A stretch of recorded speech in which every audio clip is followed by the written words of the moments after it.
Before the smoke rose over the towers, before the gates shattered under iron and fire, the city was alive.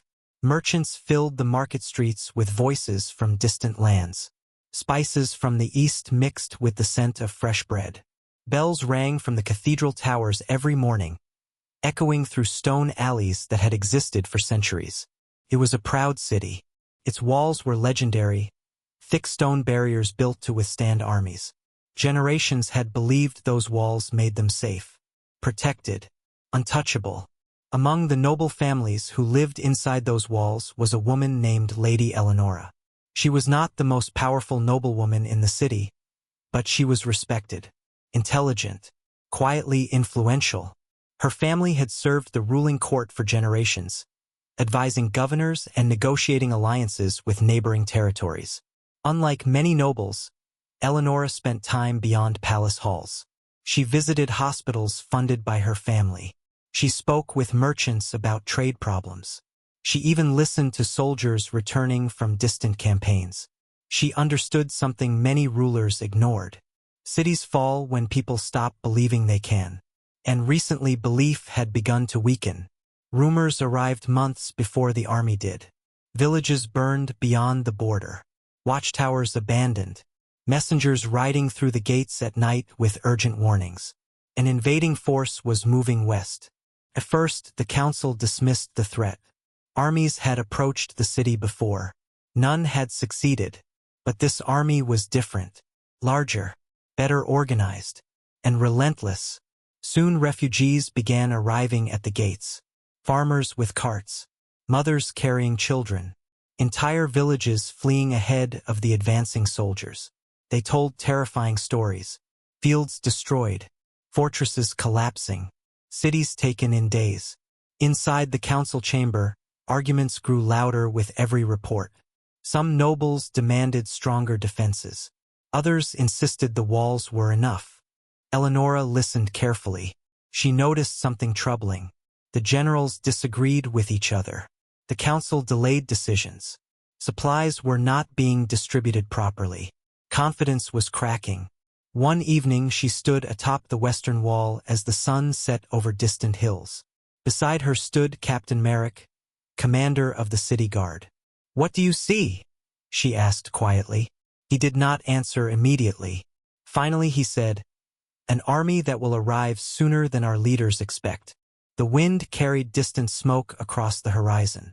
The war was coming closer, and deep inside the city, something else had already begun to collapse. Unity. The army arrived at dawn. Thousands of soldiers spread across the hills surrounding the city like a dark sea of iron and banners.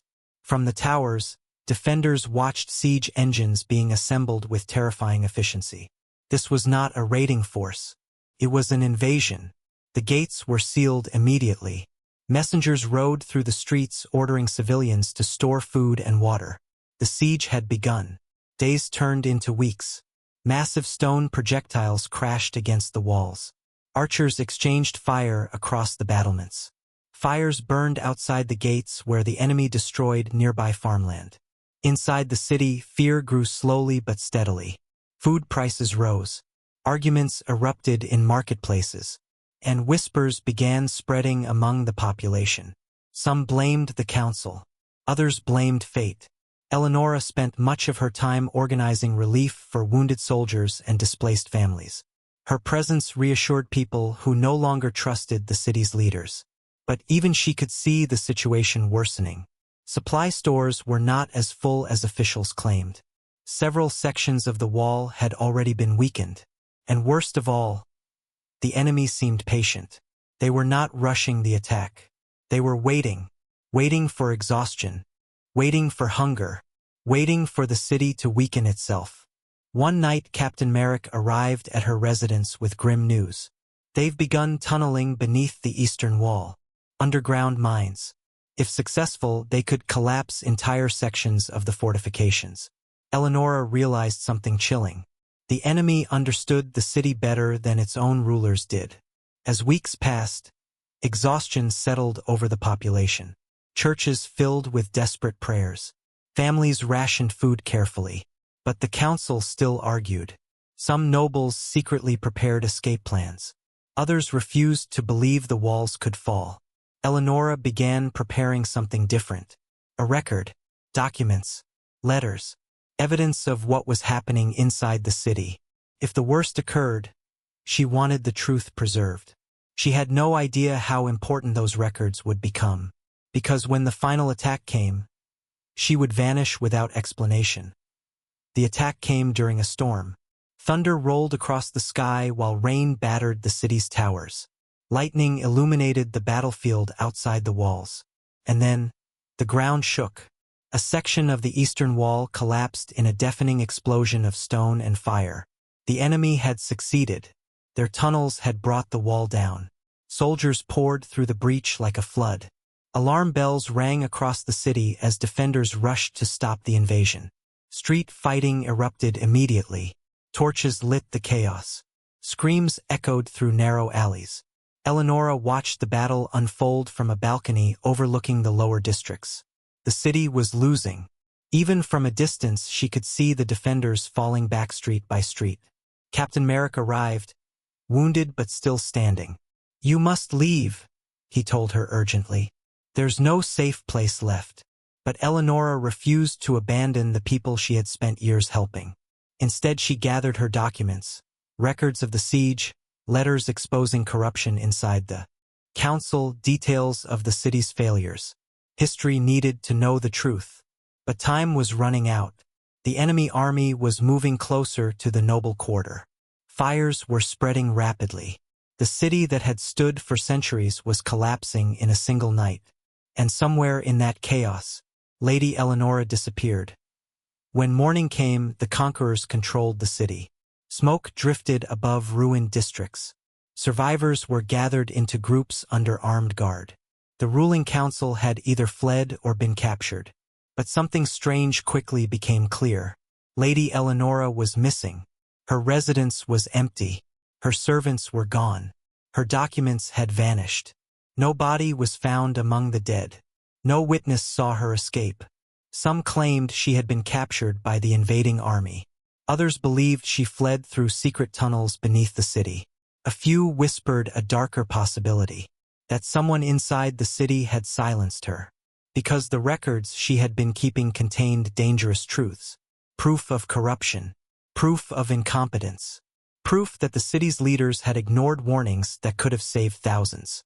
If those documents survived, powerful people would be exposed. Soon the new rulers began searching for her. But not to punish her. To find what she had taken. The record of the city's fall. Weeks passed. Still no sign of her. The noblewoman who had once been so visible had vanished completely. Years later, historians studying the fall of the city discovered something unusual. Most official records ended abruptly on the night the walls collapsed.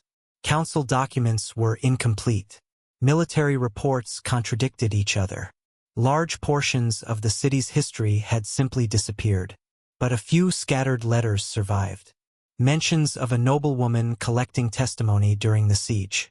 References to documents that were never recovered. Lady Eleonora, the woman who might have preserved the most honest account of the city's destruction. Yet her final fate remains unknown. Did she escape with the truth? Was she captured while trying to protect it? Or did those documents reveal secrets someone powerful wanted buried forever? No one knows. The conquerors recorded their victory. The defeated rulers rewrote their failures. But the woman who tried to record the real story disappeared before she could finish it. And so history remembers the fall of the city. But it almost forgot the noblewoman who tried to tell the truth. The war ended the way most wars in the medieval world did, not with peace but with silence. The smoke that had once darkened the sky above the city slowly faded. The fires died. The screams stopped. And in their place came something colder, something heavier. Absence. Where streets had once been crowded with merchants and nobles, now broken walls and scattered stones told the story of a city that had lost everything. The conquerors had already moved on. Armies rarely stayed long after victory. Their purpose was conquest, not rebuilding. But for the people who survived, the ruins remained. And among those ruins lived a question no one could answer. What happened to her? The noblewoman who had once walked proudly through the palace halls, the woman whose name had been whispered in courtly politics and noble gatherings, had vanished on the very night the city fell. Some claimed they had seen her being taken through a secret passage beneath the palace. Others believed she had been captured by the invading soldiers and carried far beyond the borders of the kingdom. And a few, only a few, whispered something even stranger. They said she had escaped, that in the chaos of fire and collapsing walls, she had slipped away unnoticed, that she had abandoned her titles, her wealth, and even her name, choosing survival over legacy. But history is rarely kind to those who disappear. Records of kings are preserved. Battles are written into chronicles. Victories are carved into monuments. But the fate of one woman, no matter how noble she once was, can vanish like smoke in the wind. Years passed. The city slowly rebuilt itself under new rulers. New banners replaced the old ones on the castle towers. New nobles filled the courts. New alliances were forged. And the story of the fallen city became just another chapter in the long history of war. But every so often, a traveler would arrive with a rumor. A merchant passing through distant villages once spoke of a quiet woman living near the forest edge. She spoke several languages like a noble, yet lived like a commoner. A monk traveling between monasteries claimed he had met a woman who refused to reveal her past, but carried a ring bearing the crest of a lost noble house. And once, only once, a soldier returning from distant lands swore he had seen a woman watching the sea from a cliff. She wore no crown, no jewels, but the way she stood, the way she held herself, he said she looked like someone who had once ruled a palace. Of course, stories grow in the telling, and history demands proof. Without records, without witnesses, without names, the noblewoman who vanished when the city fell slowly faded into legend. Perhaps she died in the chaos that night. Perhaps she lived the rest of her life in hiding. Or perhaps the truth is something even more unsettling. Perhaps she survived, but the world that once knew her name was gone forever. And sometimes, survival means becoming a ghost in the pages of history. Forgotten not because your story was unimportant, but because no one remained to tell it. The city fell. The chronicles were written. The conquerors were remembered. But she disappeared. And with her, an entire story was lost.